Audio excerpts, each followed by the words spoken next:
So guys, for the first step, you want to go to search and type in check for updates. Click on it. And now once you're on this, you want to click on check for updates.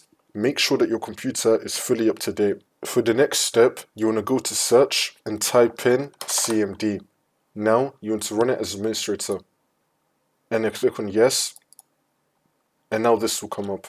And now once you're on this, you want to type in SFC /scan now. And then click on enter.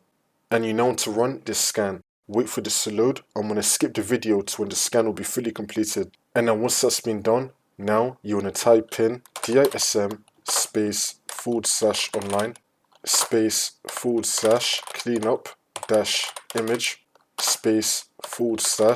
/restore health, and then click on enter. And now once you complete that scan, next we're going to type in chkdsk C:/F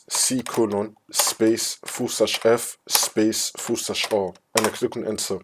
And now once this comes up, you want to type in Y and then click on enter. For the next step, you want to restart your computer, but keep on watching the video. So for me, I'm going to restart my computer. Keep on watching the video.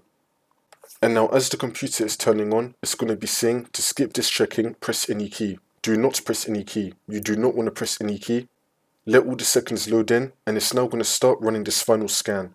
Once you complete this final scan, it will take you back into Windows, and then the problem should be fixed.